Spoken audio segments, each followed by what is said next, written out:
Amanda stood in my living room, her smile as cold as December frost, while the notary shuffled papers like he was dealing cards for my funeral. I smiled back and said, "Perfect timing, but let's make a quick stop at the police station first." They've been waiting to hear about those documents. I sent them yesterday. The color drained from her face faster than water down a broken drain. If you're watching this, subscribe and let me know where you're watching from. You're probably wondering how I got here, standing face to face with the daughter-in-law who thought she'd outsmarted a 68-year-old woman. Well, buckle up because this story starts with the most humiliating 24 hours of my life and ends with the most satisfying.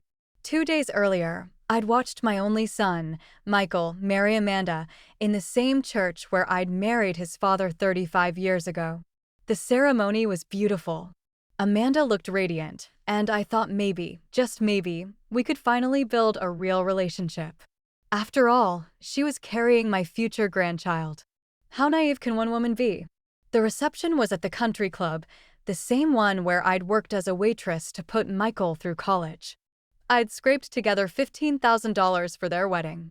Money I'd saved from my Social Security checks, eating generic cereal, and walking to the grocery store to save on gas. "Dorothy's been such a help," Amanda announced to a table full of her friends, her voice dripping with the kind of sweetness that makes your teeth ache. "She's been living with us for months, helping with the down payment on our house. Such a generous mother-in-law."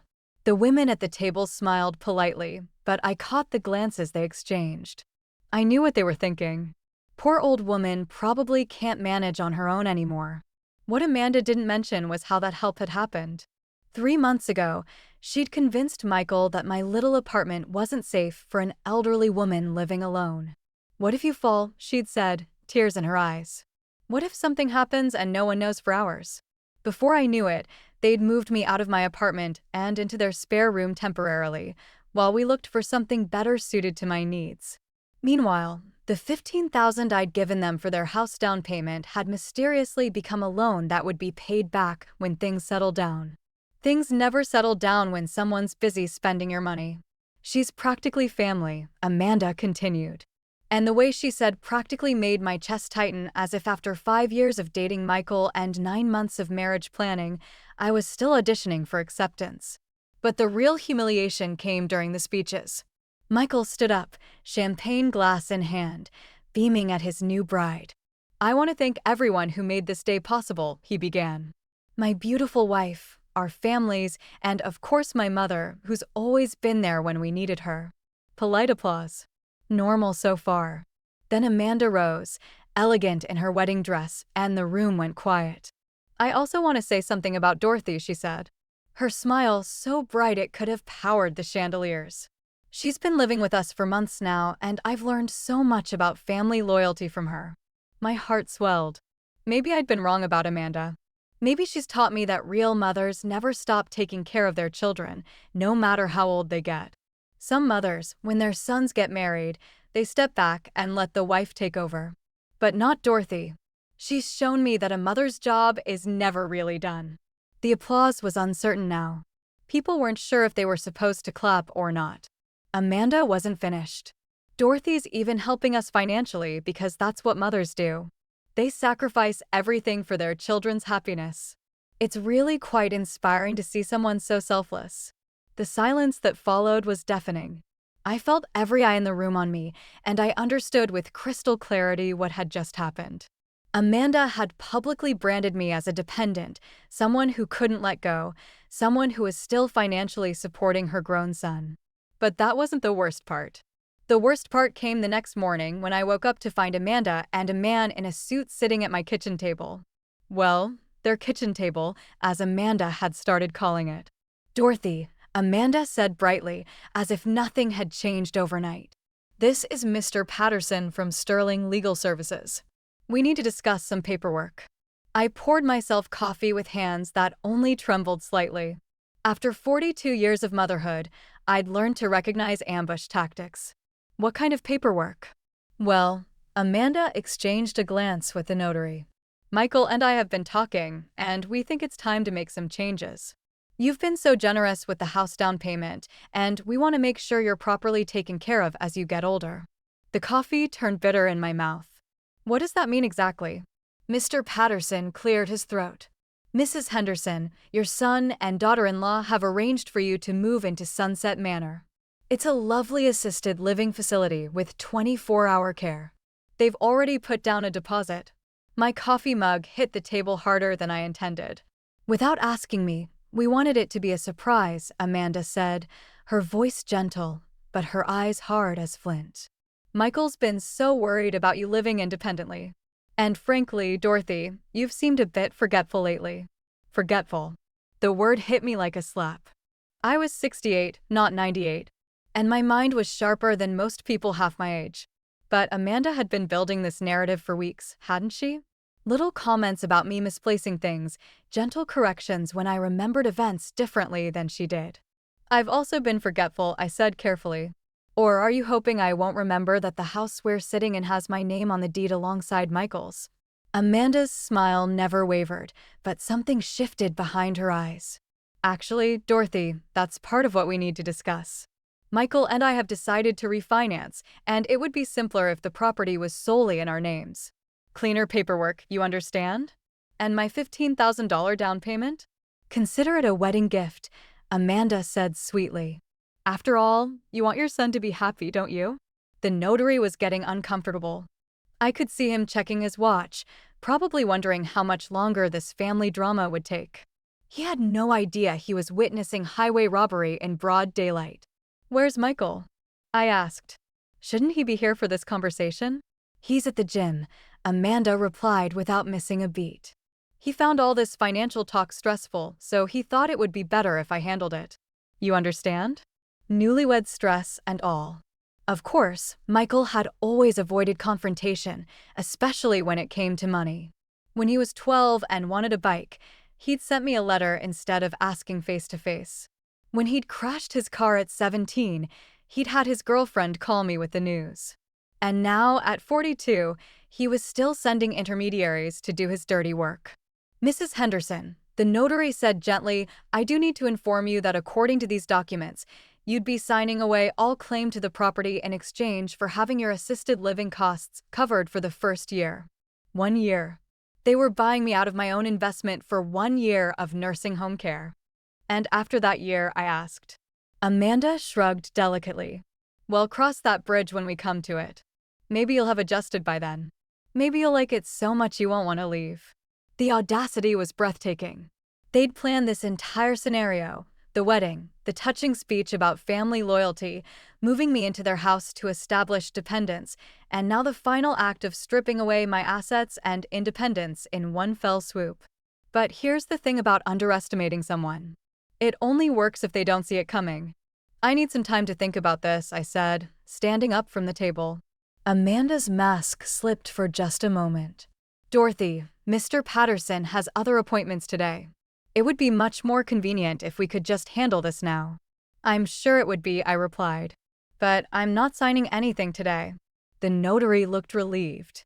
Of course, Mrs. Henderson, take all the time you need. These are big decisions. After they left, I sat alone in the living room I'd helped furnish, looking at the walls I'd helped paint in the house I'd helped buy.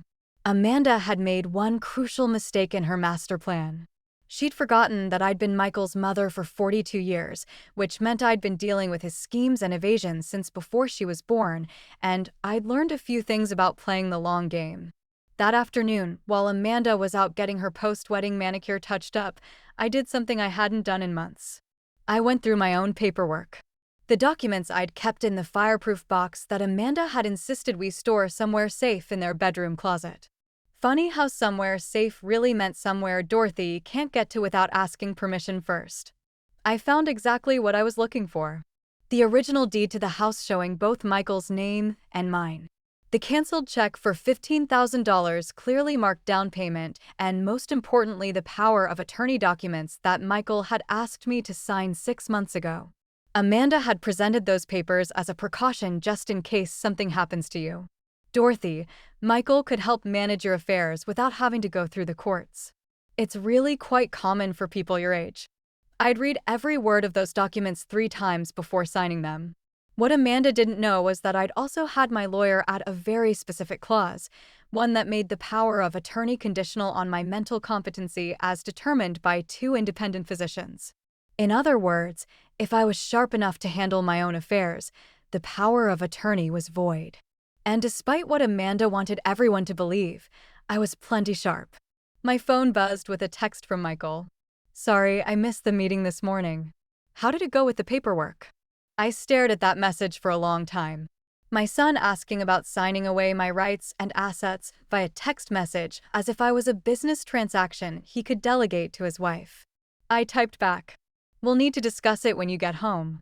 The response came immediately. "Actually, I'm staying at Tom's tonight. Wedding recovery. You know how it is. Amanda can catch me up tomorrow. Wedding recovery." He'd been married less than 48 hours, and he was already avoiding coming home. Or maybe he was avoiding facing what they'd tried to do to me.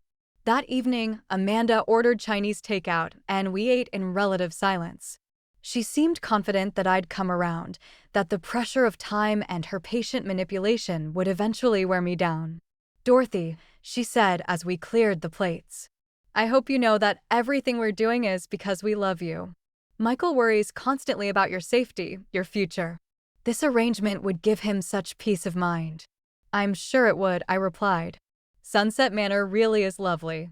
They have activities, social hours, even a library. You'd make new friends, have people your own age to talk to."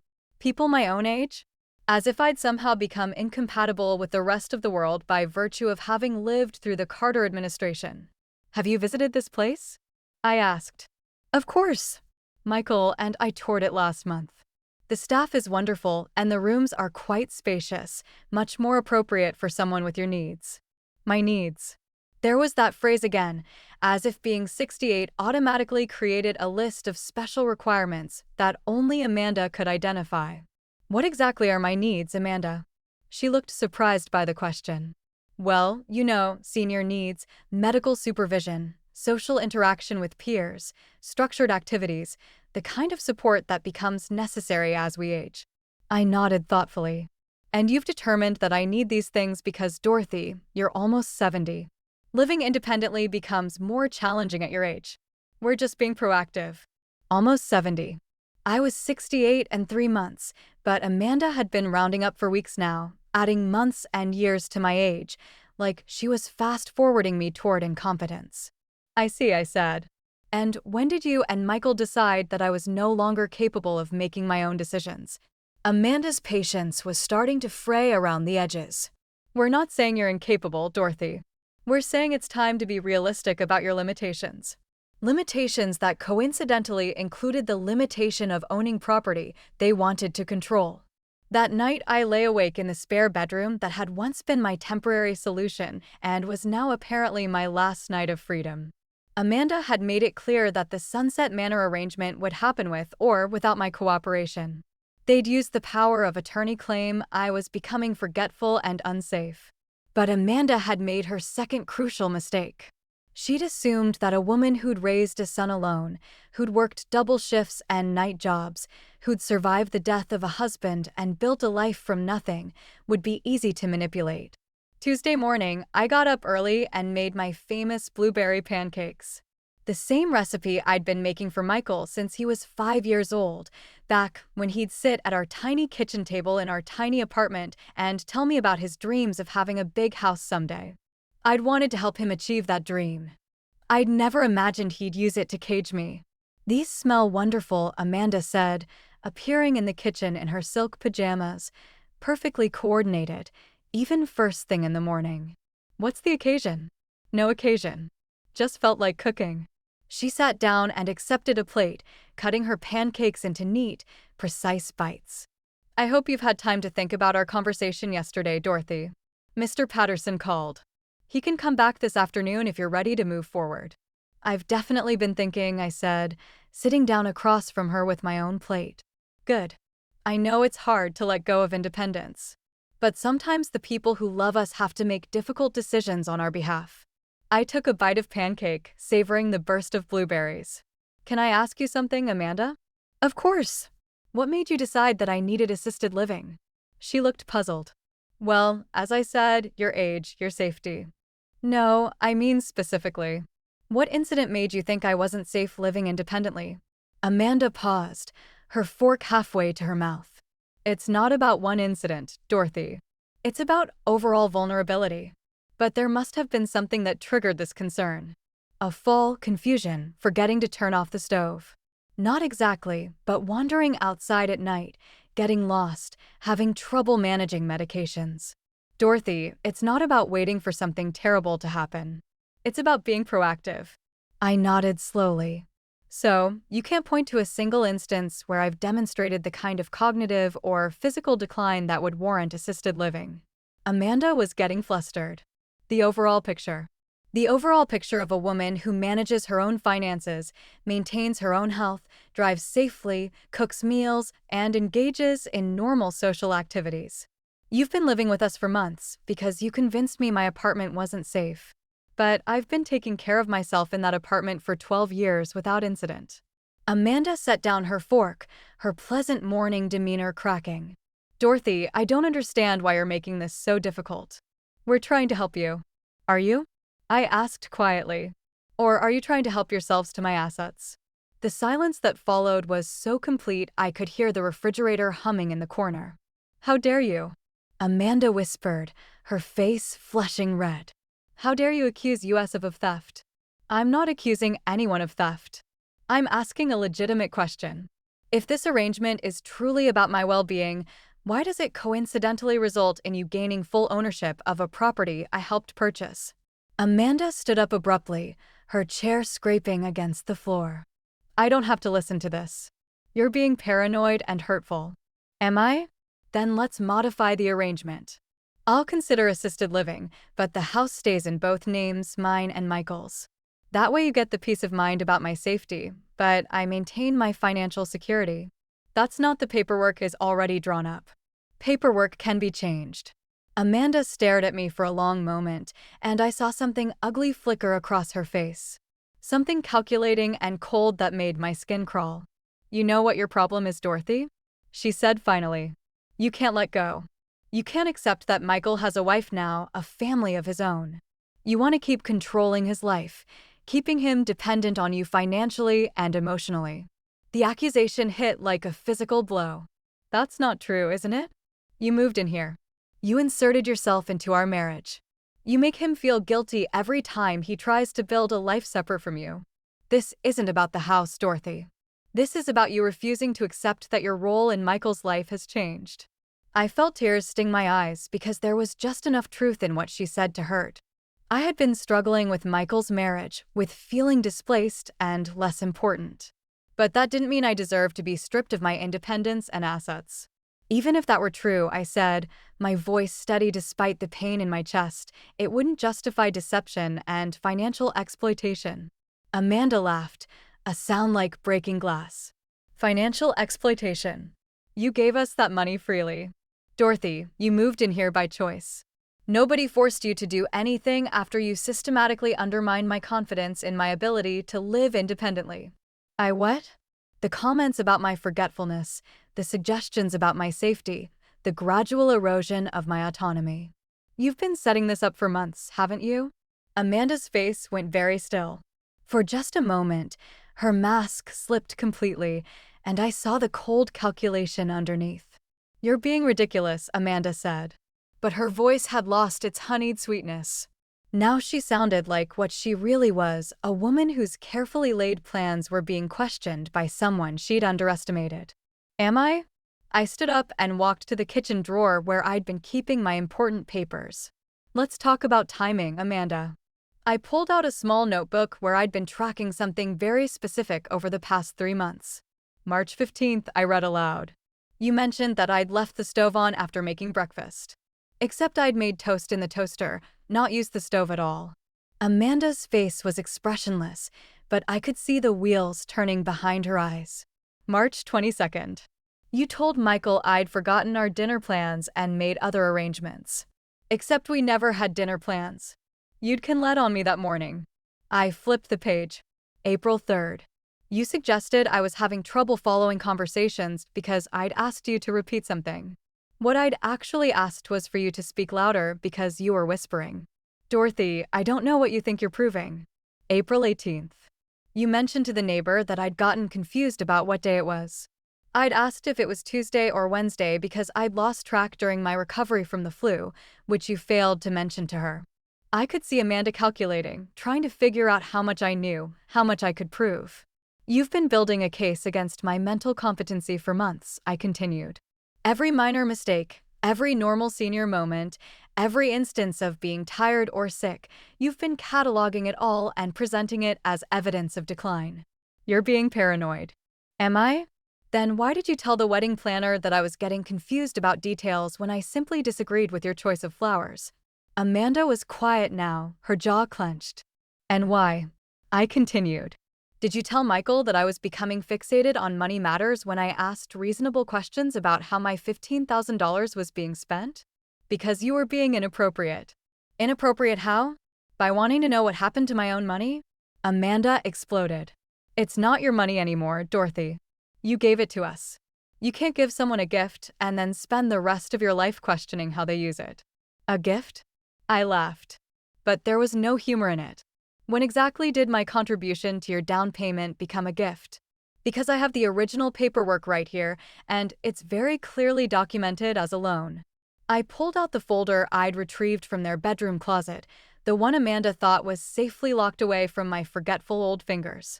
A loan that you and Michael agreed to repay within 2 years with my name remaining on the deed as security until repayment was complete. Amanda went very pale. You weren't supposed to. Michael said he'd explained. Michael said a lot of things, but what matters is what's written down, isn't it? I spread the documents on the kitchen table like a winning poker hand. Loan agreement, deed with both names, power of attorney with mental competency clause, and my personal favorite, the email from you to Michael from 2 months ago. Amanda's eyes went wide. What email? The one where you wrote, and I quote, "We need to move faster on the Dorothy situation.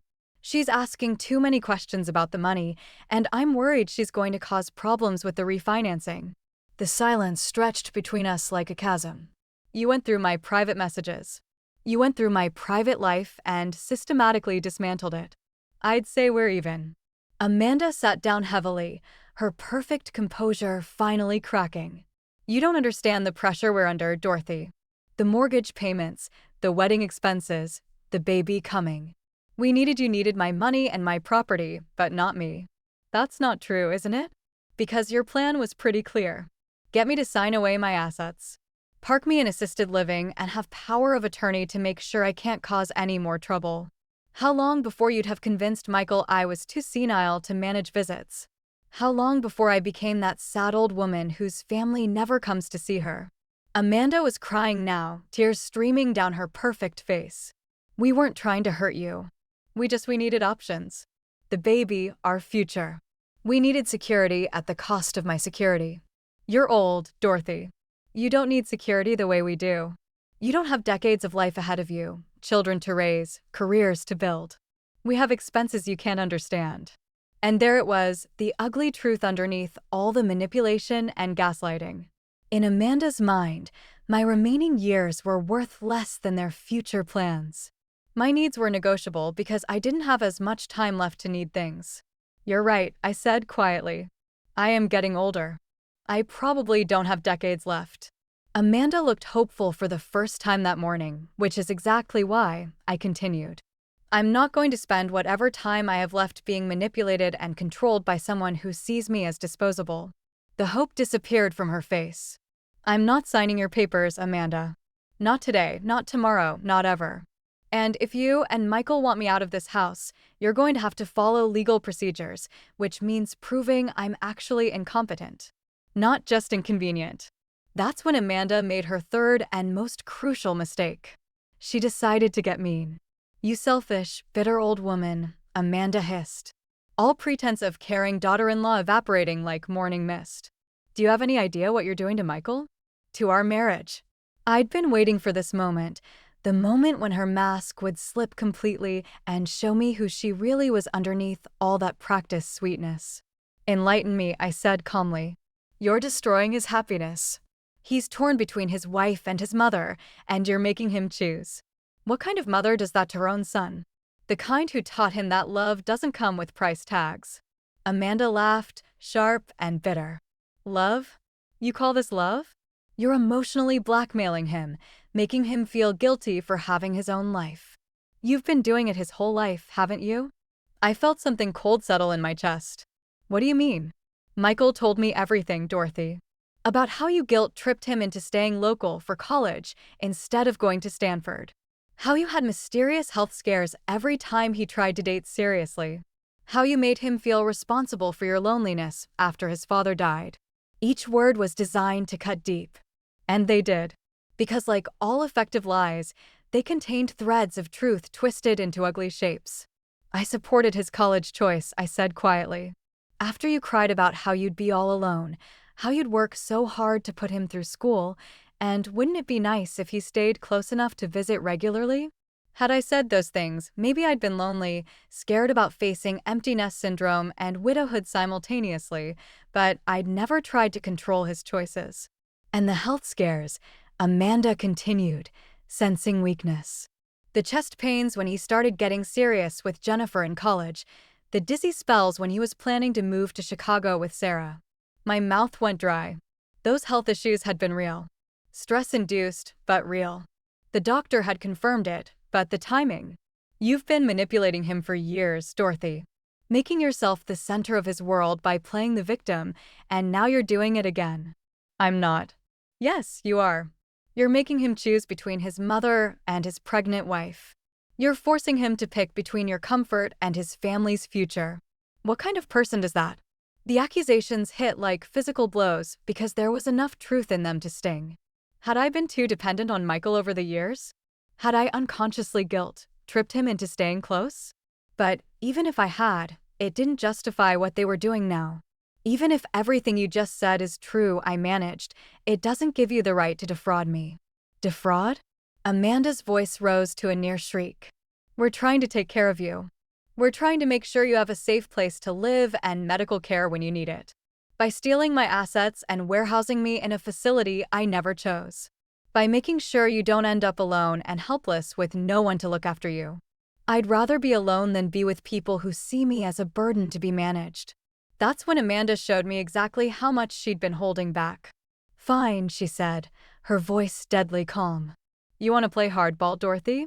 Let's play hardball. You have 24 hours to reconsider your position. Or what? Or I tell Michael about the pills. My blood turned to ice water. What pills? Amanda smiled, and it was the most frightening expression I'd ever seen on a human face. The Xanax I found in your purse. The prescription that isn't yours. The medication you've been hiding from us. I stared at her, understanding dawning like a slow sunrise. Those were Sarah Martinez's pills. She asked me to pick up her prescription because she couldn't get off work. I was dropping them off to her this afternoon. Can you prove that? Sarah can confirm Sarah Martinez, who moved to Phoenix last month. That's Sarah Martinez. The room spun slightly.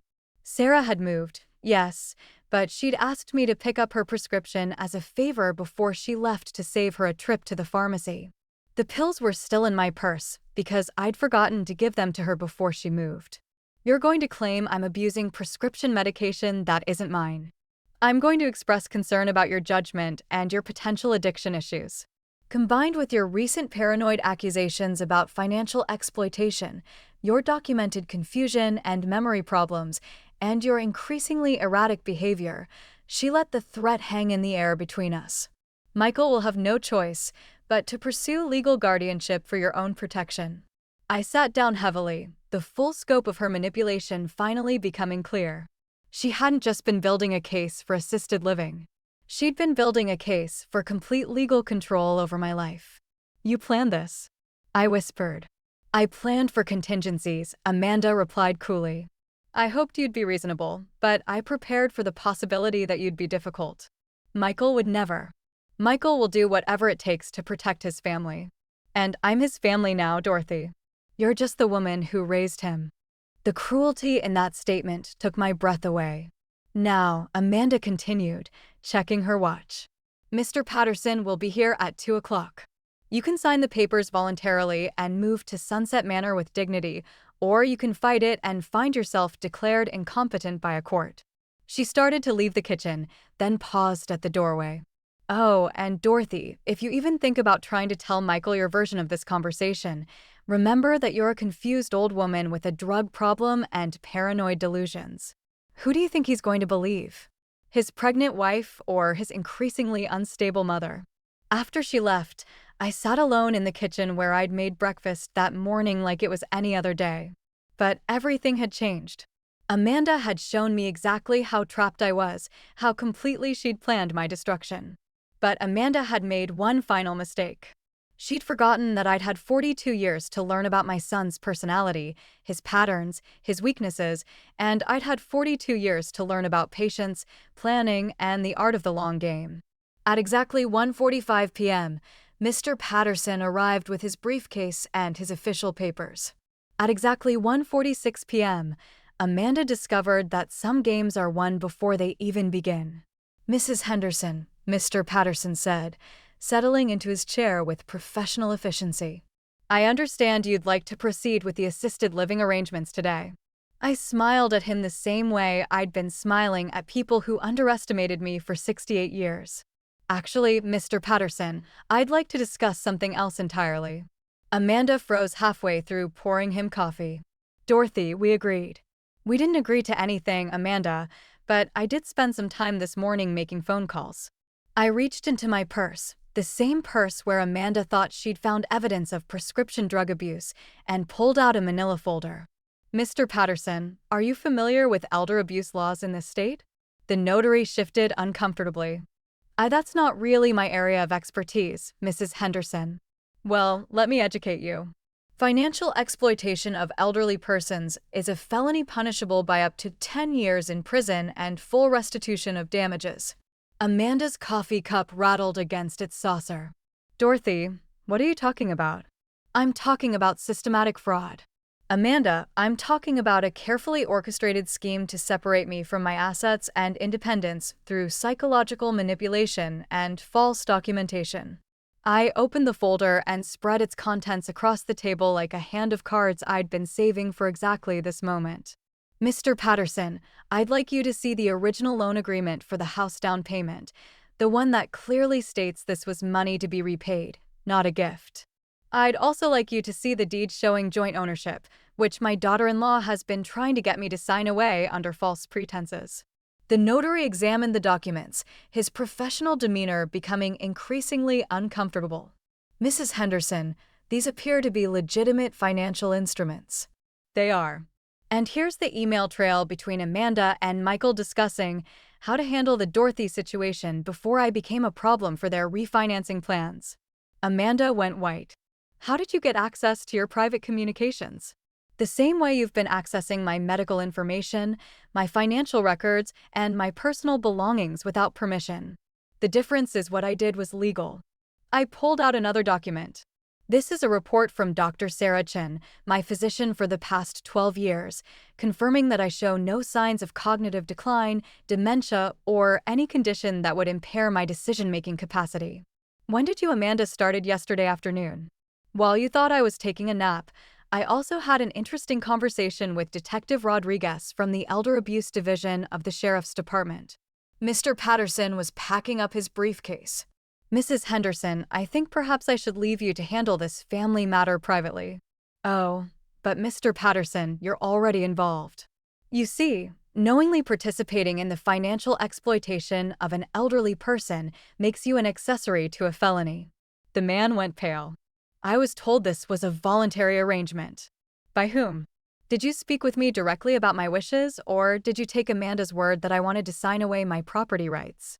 "I, Mrs. Amanda Henderson, contacted our office and explained that you needed assistance with legal documents due to cognitive issues." Cognitive issues that she documented how exactly? Amanda finally found her voice. "Dorothy, you're blowing this completely out of proportion. We were trying to help." "Help yourselves, you mean?" I turned back to Mr. Patterson. "Sir, I'm 68 years old, in excellent health, and fully competent to manage my own affairs." No one has the right to make legal decisions for me without my explicit consent. Regardless of what my daughter-in-law has told you about my supposed limitations, the notary was edging toward the door. I think there's been a misunderstanding. I'll need to consult with my supervisor about how to proceed. You do that, I said cheerfully. And while you're at it, you might want to check your liability insurance. I imagine it covers mistakes, but fraud is another matter entirely. After he left, Amanda and I sat in silence for a long moment. When she finally spoke, her voice was small and desperate. Dorothy, please. You don't understand the position we're in. The debt, the expenses. I understand perfectly. You bit off more than you could chew. And instead of facing the consequences like adults, you decided to solve your problems by robbing your husband's mother. It wasn't supposed to be robbery. It was supposed to be redistribution. You don't need all that money at your age. And we have decades ahead of us. Children to raise. There it is again. My age as justification for your greed. Amanda was crying now, tears streaming down her face. What do you want from us, Dorothy? What will it take for you to just let this go? I stood up and walked to the window, looking out at the garden I'd helped plant, the fence I'd helped repair, the life I'd helped them build. I want my $15,000 back with interest. I want my name removed from this deed. And I want you both to sign a document acknowledging that you attempted to defraud me. We can't pay you back $15,000. We don't have that kind of money. Then you'll need to figure it out. Sell some of that new furniture you bought with my mortgage payments. Cancel your Tuscany vacation, get a second job. And if we refuse, I turned back to face her, and I let her see exactly how much steel was underneath my pleasant grandmother exterior.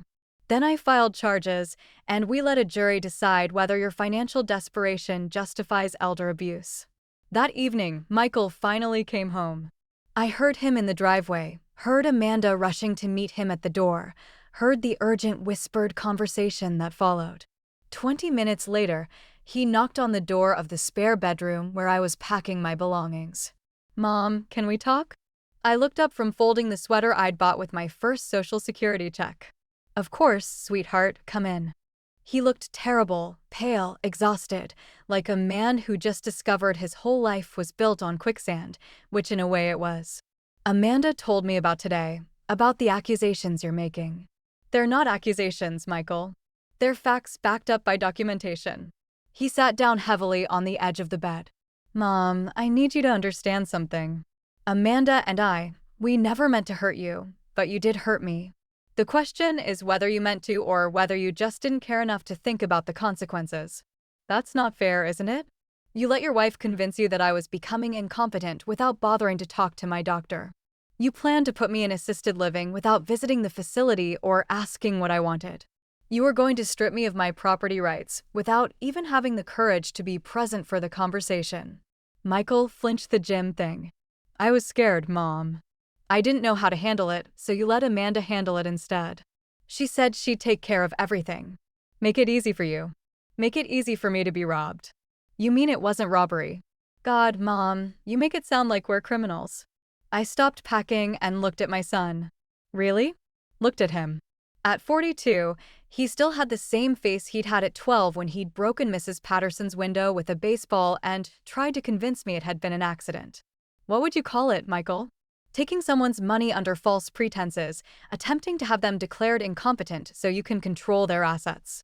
Systematically undermining their confidence and independence. We were trying to protect you from what? From living my own life with my own money in my own home. From being alone and vulnerable. From falling and lying there for hours with no one to help. From being taken advantage of by people who don't love you.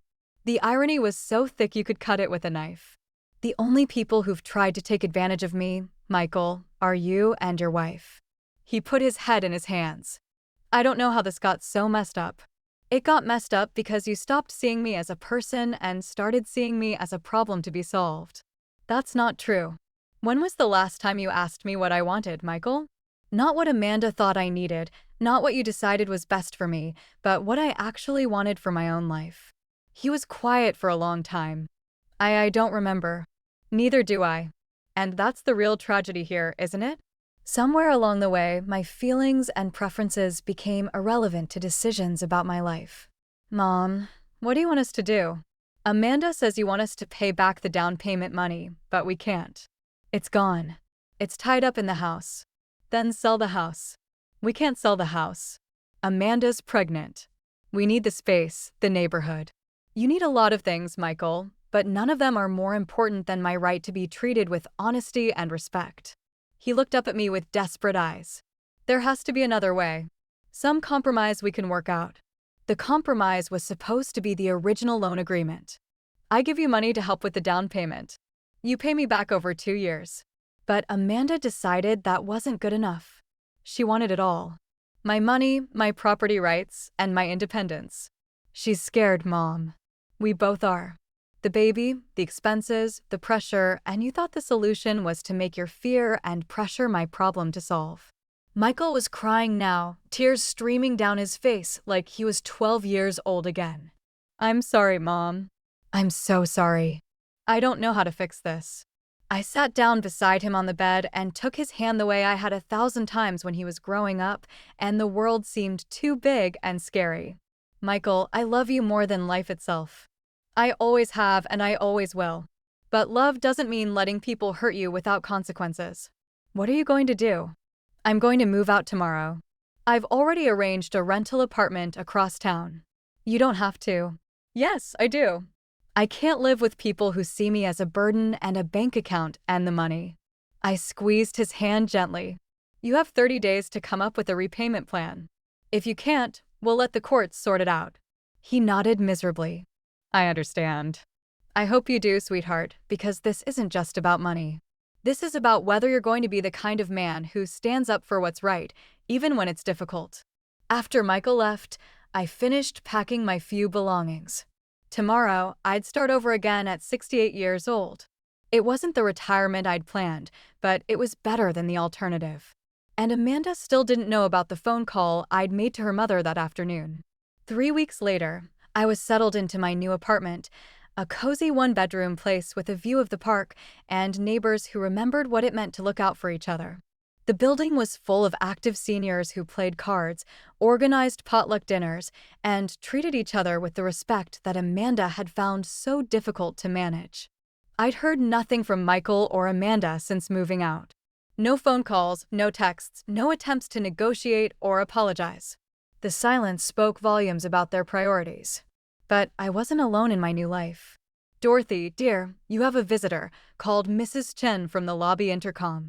I wasn't expecting anyone, but when I looked through the peephole, I saw a woman about my age holding a plate covered with aluminum foil. Mrs. Henderson, I'm Patricia Winters, Amanda's mother. I opened the door, curious about what Amanda's mother could possibly want with me. Patricia Winters was elegant in the way that comes from decades of good breeding and careful attention to appearance, but her eyes were tired, and there was something apologetic in her posture. Please come in, I said. Can I offer you some tea? That would be lovely. Thank you. We sat in my small living room, the afternoon light streaming through windows that overlooked a garden I was already planning to help tend come spring. Mrs. Henderson, Patricia began, I owe you an apology. Please call me Dorothy. And what could you possibly need to apologize for? For not raising my daughter better than this. I set down my teacup, surprised by her directness. When you called me 3 weeks ago and told me what Amanda had done, my first instinct was to defend her. No mother wants to believe their child is capable of such cruelty. But I've known Amanda for 34 years, and if I'm honest, I've seen this pattern before. Patricia sighed deeply. When Amanda was in college, there was an incident with her roommate's credit cards. Amanda claimed it was a misunderstanding that she'd borrowed money and intended to pay it back. We believed her, paid for a lawyer, made it go away. My chest tightened. There were other incidents. Her first marriage ended when her husband discovered she'd been taking money from his elderly father's checking account. Again, Amanda claimed it was temporary, that she was helping the old man manage his finances, but the bank records told a different story. I stared at Patricia, pieces of a larger puzzle falling into place. Michael doesn't know about this, does he? Amanda made me promise never to tell anyone. She said she'd learned her lesson, that she was different now. I wanted to believe her, but now you don't. Patricia reached into her purse and pulled out a thick envelope. "This is $15,000, Dorothy. Cash." I stared at the envelope like it was a snake. "I can't take your money, Patricia." "Yes, you can. And you will because my daughter stole from you. And as her mother, I'm responsible for making it right." That's not how responsibility works. In my family, it is. My husband built a successful business by believing that integrity isn't negotiable. I failed to teach that lesson to Amanda, but I won't compound that failure by letting her victim suffer for my mistakes. I felt tears sting my eyes. This is incredibly generous, but what about Michael? What about their house? Michael will figure it out. He's a good man who made bad choices because he trusted the wrong person. The house situation will resolve itself once Amanda realizes the money isn't coming from you. What do you mean? Patricia's smile was sad, but knowing. Amanda married Michael because she thought he came from money. Your nice clothes, your generous gifts, your willingness to help with the down payment. She assumed you were wealthy. I'm comfortable, but hardly wealthy. Exactly. And once Amanda realizes that there's no inheritance coming, that you're not the golden goose she thought you were, she'll move on to easier targets. The casual way Patricia said this made my blood run cold. You think she'll leave Michael? I think Amanda follows opportunity. If Michael can't provide the lifestyle she wants, she'll find someone who can. I thought about the baby Amanda was carrying. About Michael's broken heart when his marriage fell apart. About the grandchild I might never know. The baby will be better off without a mother who sees people as resources to be exploited. Trust me, Dorothy, some people can change, but Amanda isn't one of them. After Patricia left, I sat with the envelope of money on my kitchen table, feeling like I was holding something much heavier than cash. This money represented Patricia's attempt to balance scales that Amanda had tipped toward cruelty and greed. But it also represented something else. The knowledge that Michael was married to a woman who had made a career out of financial exploitation. And that made my next decision much easier. I picked up the phone and dialed Detective Rodriguez. "Detective, it's Dorothy Henderson. I've reconsidered your suggestion about filing formal charges against my daughter-in-law." The knock on Michael's door came at 7:00 a.m. on a Tuesday morning just as Amanda was getting ready for her prenatal appointment. I know this because Detective Rodriguez called me afterward to let me know how it went. "Mrs. Amanda Henderson, you're under arrest for elder financial abuse, fraud, and attempted coercion. You have the right to remain silent." Apparently, Amanda's first words were, "This is Dorothy's fault, isn't it?" Even facing arrest, she couldn't take responsibility for her own choices. Michael called me that afternoon, his voice hollow with shock and betrayal. "Mom, I need to understand what's happening. Amanda says you had her arrested out of spite. Michael, your wife tried to steal my life savings and have me declared incompetent so she could control my assets. The arrest isn't spite, it's justice. But she's pregnant, Mom. She's carrying my child." "I know, sweetheart. And I'm sorry this is happening now, but Amanda made her choices. The lawyer says she could go to prison." "That's possible. Elder abuse is a felony. How can you be so calm about destroying our family?" The accusation stung, but I'd been expecting it. "Michael, I didn't destroy your family. Amanda did that when she decided to commit crimes against me. She says she never meant to hurt you, that it was all just a misunderstanding about the loan agreement. What about the emails planning to handle the Dorothy situation? What about the systematic campaign to make me seem incompetent? What about threatening to claim I had a drug problem if I didn't cooperate?" Silence on the other end of the line. "Michael, your wife is a predator. She's done this before to other elderly people. I'm not her first victim." "What do you mean?" "I mean, you need to ask yourself some hard questions about the woman you married and whether you ever really knew her at all." That evening, Patricia Winters called me.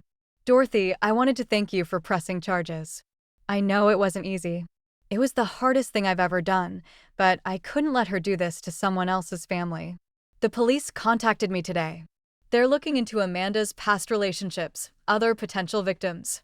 It seems your case has opened up a much larger investigation." My stomach dropped. How much larger? Amanda's first husband wasn't the only one.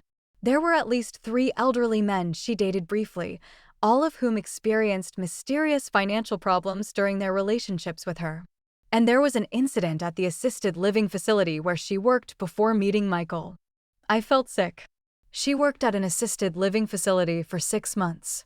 She was fired for suspected theft from residents' accounts, but charges were never filed due to lack of evidence.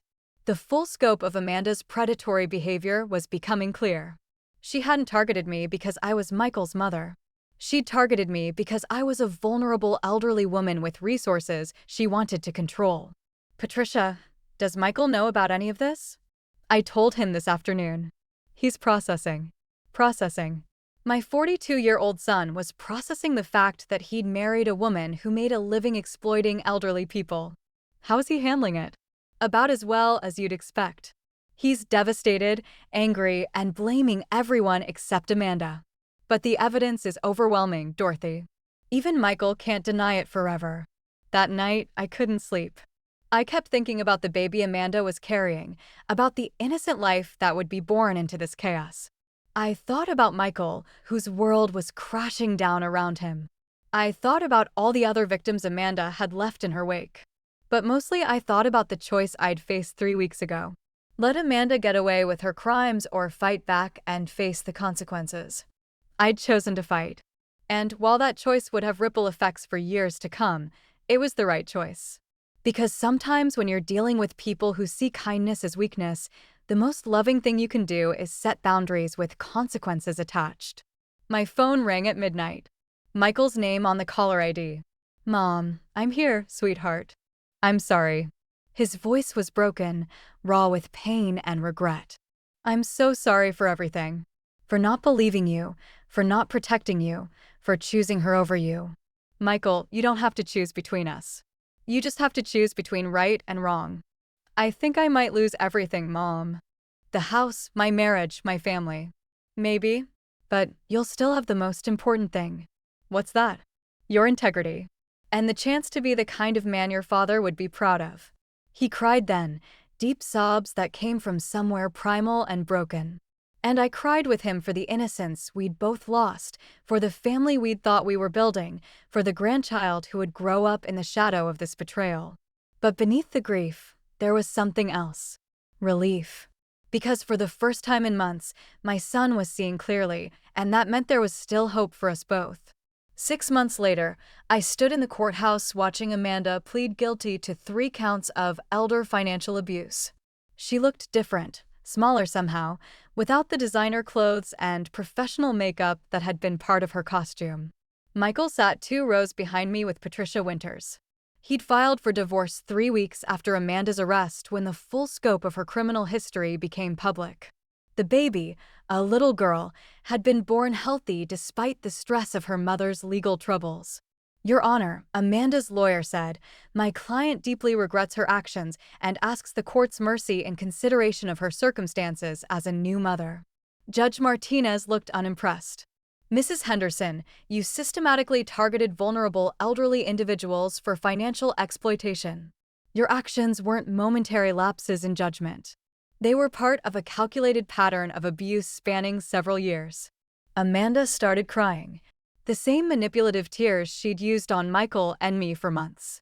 Mrs. Henderson, you've pleaded guilty to defrauding Mrs. Dorothy Henderson of $15,000, attempting to coerce her into signing away property rights and making false statements about her mental capacity. The court sentences you to 18 months in state prison, followed by 3 years of probation and full restitution to the victim. 18 months. It seemed like such a short time for the damage she'd caused, but it was more than I'd expected. After the sentencing, Michael and I walked outside together into the spring sunshine. How do you feel? He asked. Tired, I admitted, but also free. I keep thinking about the baby, about Emma growing up knowing her mother is in prison. Emma, they'd named her Emma Dorothy Henderson. Michael's attempt to honor me despite everything that had happened. Emma will be better off knowing the truth than living with lies, I said. And she'll have you and Patricia and maybe even me if you'll let me. Michael stopped walking and turned to face me. Mom, I need you to know something. When Amanda was trying to convince me you were incompetent, there was a part of me that wanted to believe her. The honesty hurt, but I appreciated it. Because it would have been easier than facing the truth about my marriage, about my judgment, about the person I'd chosen to build a life with. Michael, I let her make me see you as a burden instead of a blessing. I let her convince me that loving you is somehow betraying her. I chose comfort over courage, and it nearly cost me everything that actually matters. I took his hand, the same hand I'd held when he was learning to cross the street, when he'd graduated from college, when he'd called to tell me he was getting married. We all make mistakes, sweetheart. The question is what we do with the lessons they teach us. What I learned is that my mother is the strongest, smartest, most resilient woman I've ever known. And I'm sorry it took me this long to remember that. 3 weeks later, Michael brought Emma to visit me in my apartment. She was beautiful, dark hair like her father, Patricia's elegant nose, and eyes that seemed to see everything. "She's perfect," I whispered, holding my granddaughter for the first time. "Mom," Michael said quietly, "I've been thinking about the house. Oh, I can't afford the mortgage payments without Amanda's income, and honestly, I don't want to live there anymore. Too many bad memories." I looked up from the baby's face. "What will you do?" "I want to sell it and give you half the proceeds. It's not exactly what you're owed, but it's a start." "Michael, you don't have to." "Yes, I do." "Mom, you taught me that family means taking care of each other." For a while there, I forgot what that meant. 6 months after that, Michael and Emma moved into a small house 3 blocks from my apartment. Michael took a second job to make ends meet, but he also started coming over for dinner twice a week. We'd sit on my tiny balcony while Emma played on a blanket, and we'd talk about everything except Amanda. Patricia Winters became an unexpected friend, stopping by regularly to help with Emma and share stories about the granddaughter she'd never expected to have such a relationship with. "You know," she said one afternoon as we watched Emma take her first steps across my living room, "I think this little one is going to be just fine. Even with everything that's happened, especially because of everything that's happened, she'll grow up knowing that actions have consequences, that integrity matters, and that the women in her family don't back down from bullies." I smiled, thinking about the letter I'd written to Emma, one she wouldn't read until she was old enough to understand. In it, I told her the whole story about her mother's choices, about the importance of standing up for yourself, about the difference between love and manipulation. But mostly, I told her about the power that comes from refusing to be anyone's victim, no matter how much they might try to convince you that you're too old, too weak, or too inconvenient to matter. 6 months later, watching Emma take her first steps in my living room, I realized Amanda had actually given me the greatest gift of all. She'd reminded me who I really was. A woman who doesn't back down, who protects what matters, and who proved that being 68 doesn't mean being powerless. Sometimes the best revenge isn't justice, it's living well. Thanks for listening. Don't forget to subscribe and feel free to share your story in the comments. Your voice matters.